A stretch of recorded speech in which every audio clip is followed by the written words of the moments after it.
beginning, because I know I remember reading the script. It says, Buster gets out of bed, obviously naked. I said, what does that mean? Obviously naked. And David said, well, you know, see your bum. I said, yeah, well, I don't know about that. Because if you see my bum, you know. I said, I'd rather really wear something. So I don't matter how brief it is, but I really would rather wear something. He said, okay, well, don't worry about it. So I said, we're sure now. So we went through the whole film, you know, till we did the scene. Once dismissed as the very definition of uncool, Phil Collins has reemerged as a bona fide music icon. How did the man behind those soaring drum fills and heartfelt ballads transform from an overexposed 80s hitmaker into a revered figure among a whole new generation?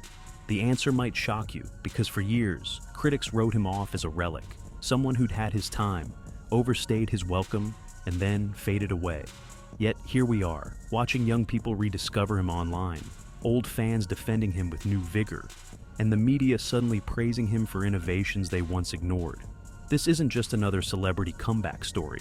It's a testament to how drastically public opinion can flip. Once seen as a pop singer who churned out schmaltzy hits, Collins is now recognized as a masterful drummer, ingenious songwriter, and a key influence on modern music. But that's not the whole story. Underneath the polished pop exterior lies a world of personal struggles, heated controversies, and unexpected triumphs. Ready to find out how Phil Collins pulled it off? Let's dive in. I am a romantic, and I think that comes through in the music. I would imagine that women like to think that a guy is more sensitive than some other guys. You know, they write music that's kind of seen from, oh, I wish my husband was like that, wrote something like that about me, or, you know, that kind of thing. The unlikely comeback. Many dismissed Phil Collins entirely by the late 90s. Pop culture had moved on, embracing grunge and hip-hop. Chart toppers with saccharine ballads were out, and Collins, despite massive record sales, became an easy target for scathing reviews. Some called him too commercial, others griped about his omnipresence on MTV. Eventually, public fatigue set in, and Collins all but vanished into retirement. But guess who refused to stay gone? A younger generation stumbled upon his classics as if uncovering buried treasure. Suddenly, viral videos featuring "In the Air Tonight" soared across social media. Teenagers reacted to that iconic drum break with genuine awe, asking, "Who on earth is this guy?" The track's moody atmosphere and explosive percussion felt fresh, because they never lived through the era of Phil Collins' overkill. It was a clean slate, and they loved what they heard. Collins himself seemed shocked. He'd once believed a combination of health issues and changing trends had sealed his fate. Yet the internet was opening new doors. Streams of his solo hits and Genesis classics skyrocketed. More recent pop artists started citing him as a blueprint for blending catchy hooks with sophisticated drum patterns. Where older critics once deemed him cheesy, new listeners found an earnestness they craved. It was as if the world had done a 180-degree turn. That alone is remarkable. But the path to Collins' comeback is littered with rumored controversies and surprising twists. Before he stepped into this renewed spotlight, he spent years mired in personal drama and battles so intense they nearly cost him his musical spark. Think the comeback story is interesting now? Trust me, you haven't heard it all yet.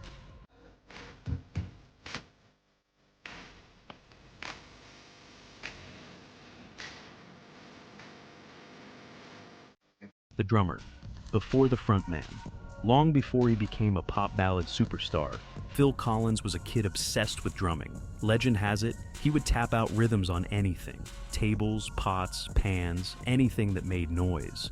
He studied the greats, Ringo Starr with the Beatles, Keith Moon from The Who, John Bonham of Led Zeppelin, Buddy Rich in the jazz world. Those influences merged into one explosive style, part rock powerhouse, part jazz finesse, part unrestrained energy. What most fans might not realize is that Collins never intended to be a lead singer. When he joined Genesis in the early 70s, his role was purely behind the drum kit. The band's frontman was the flamboyant Peter Gabriel. Collins was comfortable providing the rhythmic heartbeat, letting someone else handle the spotlight. Fate had other ideas. Gabriel's departure in 1975 left Genesis without a vocalist. After a series of failed auditions, Collins stepped up to the mic. The transition wasn't exactly smooth, though. Fans worried the band would crumble without Gabriel's theatrical performances. Yet, something remarkable happened. Collins delivered the goods, stepping out front while still maintaining his unique drumming style in the studio.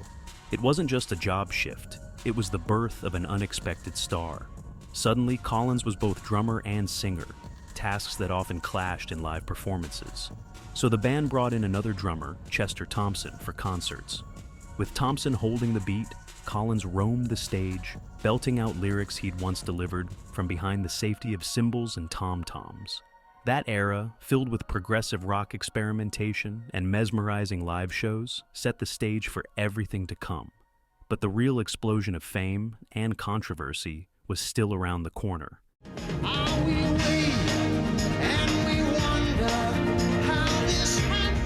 That affected my life, and it still is affecting my life, really, because everybody always writes, Phil Collins, new record, Testify. Phil, who dumped his wife, by fact, all this stuff, and it's just become part of. The 80s superstar era, applause and accusations. The 1980s belonged to Phil Collins. He wasn't just touring with Genesis, he launched a solo career that skyrocketed faster than anyone anticipated. Hit after hit blasted up the charts. In the Air Tonight, Against All Odds, Susudio, and more. He appeared everywhere, on talk shows, award ceremonies, even sitcoms. His distinctive voice and drum-heavy production turned him into a household name. Yet this success story came with a price. Some people were sick of him. A few influential music journalists labeled his sound overproduced pop. Others went further, calling his ballads too sentimental. Collins became an easy target for those who disliked commercial music. To make matters worse, rumors swirled that he was a sellout for leaving Genesis' proggy roots behind in favor of simpler, radio-friendly tunes. The negativity didn't end there. Gossip magazines couldn't get enough of his personal life. Multiple divorces painted a messy portrait, with accusations surfacing about legal battles and heartbreak that allegedly cost him millions. One tabloid rumor insisted that Collins once used a fax machine to end his marriage. He denied it, but the gossip stuck. Suddenly, the sweet voice behind One More Night was painted as the villain in a messy soap opera. Then came the In the Air Tonight urban legend, which persists to this day. Some claimed the lyrics were about watching someone drown while Collins stood by, unable to help. Others insisted it referred to betrayal by a friend. Collins repeatedly debunked these stories, saying the song came from a dark moment in his personal life, but had no dramatic event behind it. Still, the rumor spread like wildfire, fueling the mystique around his music. Did the constant sniping get to him? Collins tried to keep his head high, consistently showing gratitude for his fans and refusing to let critics derail his career. By the end of the 80s, he had Grammy wins, Oscar nods, and a level of fame that few musicians ever reach. Yet behind the scenes, health issues and personal drama were already gaining momentum, threatening to shatter everything he'd built. The dark side. Health struggles and near retirement. By the mid-1990s, Collins was fatigued. Years of drumming at an intense pace had worn down his spine and hearing. Repetitive stress injuries left him in pain every time he tried to pick up a drumstick. For a while, he tried to power through the discomfort, determined to maintain the high-energy performances fans expected. Then came the hearing loss. On one side, his hearing deteriorated so badly that even everyday conversations became challenging. Imagine being one of the world's most famous drummers and losing the ability to perceive sound clearly. For Collins, it felt like a betrayal by his own body. Despair crept in. Rumors floated around that he was on the verge of giving up, that the stress pushed him into a deep depression and fueled unhealthy coping mechanisms. He publicly admitted later that he struggled with drinking to numb the frustration. When he finally announced a retirement, fans wondered if they'd ever see him perform again. The media, which had once criticized him for overexposure, now turned an apathetic eye. It was as if Collins' disappearance was a footnote in the ever-spinning music industry cycle. New pop trends took over, and the Phil Collins name gradually slipped out of headlines. But if you thought that was the end, you'd be wrong. Beneath the surface, fate was brewing a second act that no one, least of all Phil Collins, saw coming. The surprising revival. A new generation discovers him. For a while, Phil Collins seemed content in the background, settling into retirement while quietly addressing his health issues. Then a strange cultural phenomenon began. Young listeners started encountering his music, often out of pure happenstance. Maybe they heard "Against All Odds" sampled in a modern R&B track, or stumbled upon a live Genesis recording posted on social media. Suddenly, reaction videos featuring people hearing "In the Air Tonight" for the first time racked up millions of views. Teens raved about the legendary drum fill, barely aware that this was a decades-old track. The raw emotion in Collins' voice resonated with them, untainted by past media bias. Even established artists from hip-hop to indie rock name dropped him as a primary influence. Big concerts followed. Collins decided to rejoin Genesis for a reunion tour, defying medical advice that insisted he should never drum heavily again. Fans who once flocked to see him in the 80s were joined by newcomers curious to witness the magic in person. And guess who took over the drum seat? None other than Nick Collins, Phil's son, bringing the Collins drum legacy full circle. But the revival wasn't purely about nostalgia.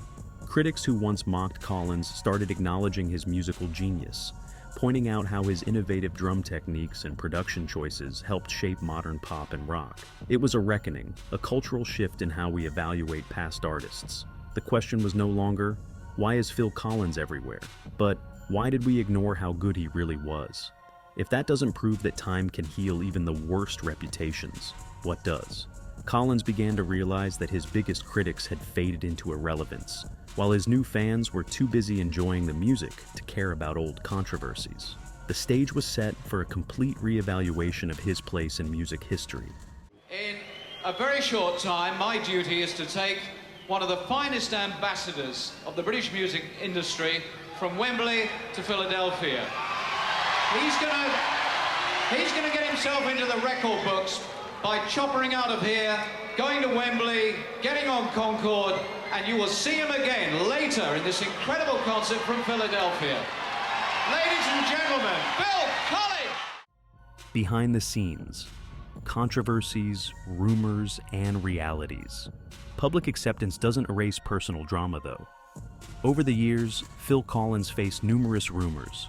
Some claimed he left England to become a tax exile in Switzerland, painting him as a wealthy rock star fleeing financial obligations. Others dredged up more details of his messy divorces, insisting that he'd lost tens of millions in settlements. Accusations surfaced that he was bitter and vengeful toward ex-partners, stories he's always vehemently denied. Then there was the fiasco involving his ex-wife, Orianne Sevi. They divorced, reconciled, then split again in a wave of tabloid headlines that confused even the most diligent fans. One day it seemed they were living under the same roof. The next, legal battles raged over property and money. Through it all, Collins largely kept to himself, rarely speaking in depth about these issues in interviews. Whether the rumors were true or not, they cast a shadow over his later years, reminding everyone that fame and fortune can't guarantee a peaceful personal life. Amid these tensions, Collins battled ongoing health limitations. At some performances, he had to sit for most of the show, his once proud drumming arms weaker than they used to be. Yet audiences didn't seem to mind. They were thrilled just to hear that familiar voice in person. If anything, seeing Collins on stage, defiantly pushing through pain, only added a new layer of respect. In a world where illusions of eternal youth and perfection dominate, Collins showed vulnerability, an authenticity that only further endeared him to fans. It's easy to overlook these controversies in light of his musical achievements. But for anyone seeking the full story, they provide a glimpse into how he managed to keep going, even when it felt like life was determined to knock him down. The unstoppable synergy between the man and his art became crystal clear. No matter how personal drama or rumors tried to derail his legacy, the music remained front and center. I wrote to one journalist in San Francisco who referred to me as the McDonald's of pop music, and he it was a very bitchy review, right? And I actually wrote very nasty things to him the next day. A nasty letter. I shouldn't have written it. But, I tended to do that. I don't do it anymore now. It's pathetic, isn't it? The Phil Collins legacy. More than just a drummer. When you talk about Phil Collins' legacy, you're talking about more than just a musician who sold over 100 million records. You're talking about someone who shaped the sound of an era, bridging the gap between prog rock complexity and pop accessibility. Drummers praise him for popularizing gated reverb on drums, a studio trick that defined the sonic texture of the 80s. Vocalists admire his heartfelt delivery. Producers marvel at how he could navigate between massive rock anthems and tender ballads without losing authenticity. He's also one of the few artists to dominate both as a band member and a solo act, an achievement that puts him in rare company. Plenty of frontmen have attempted solo careers after their band's success, but few matched, let alone eclipsed, their group achievements. Collins did exactly that, earning multiple Grammys, an Oscar for his work on Disney's Tarzan, and even a place in the Rock and Roll Hall of Fame with Genesis. And let's not forget the countless artists influenced by his style. Everyone from Kanye West, who sampled Another Day in Paradise, to Lorde, who cited him as a rhythmic inspiration, to modern indie bands building entire tracks around that moody, resonant drum tone. The more you dig, the clearer it becomes. Phil Collins left fingerprints all over the musical map. Yet the man himself has often appeared humble, even uneasy with the trappings of fame. He's admitted that he never felt fully comfortable in the spotlight, describing himself first as a drummer who happens to sing.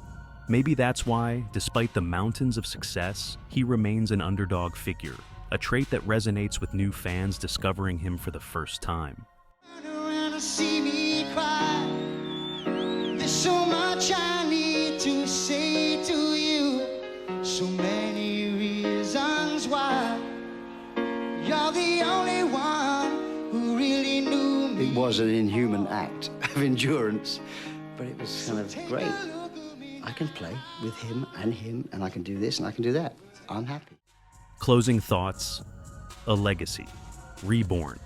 Collins' journey is proof that public opinion is fickle. One moment, an artist can be hailed as the voice of a generation, and in the next, they're mocked as irrelevant. Decades later, everything flips again. But in Phil Collins' case, that sudden reversal led to an even greater appreciation of his music. Time has stripped away the overexposure and the backlash, leaving behind the raw artistry at the heart of his songs. All the rumored controversies, the personal heartbreaks, and the tabloid gossip didn't stop him from earning a spot among music's greats. He battled physical pain, creative burnout, and public scorn. Yet, he never lost that passion for rhythm. Whether we're talking about his thunderous live drum solos in the 70s or the subdued performances in recent reunions, the drive remains the same. He's a drummer at heart, shaped by his heroes, forging his own path, and inspiring countless others to pick up the sticks. So, is he a legend? Maybe that's for you to decide. But next time In the Air Tonight erupts from a speaker or pops up on social media, listen closely. You'll hear not just a pop tune, but the legacy of a musician who refused to stay down. And when that drum fill finally hits, remember how it once reignited the world's fascination with a man we nearly wrote off for good. If there's any lesson to take from Phil Collins' story, it's this.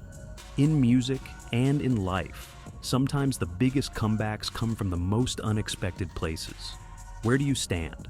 Has Phil Collins earned his place in the pantheon of rock and pop legends? Or do you still see him as an overhyped remnant of the 80s? Share your thoughts, because the debate might never end. But one thing is certain. Few artists have impacted global culture quite like Collins has, and fewer still can say they staged a second act this triumphant. Maybe the question isn't whether he deserves the spotlight, but whether we ever should have let him slip into the shadows in the first place. I said, I don't do that anymore. So they said, well, come on, it'll be fun, it'll be fun. I said, all right, well, send me a script, I'll see it, and if it's fun, I'll do it. I got this script, and I was in every page. It was a story based around me. And I called him and said, I don't know if I can do this, I'm not very good at this anymore, and I didn't like it when I did it. So they said, oh, come over to Florida, we'll have a great time. It was only a week of your life, And I went over there, and I had a fantastic time. I really enjoyed it. And at the end of it, people were saying, you should do more of this.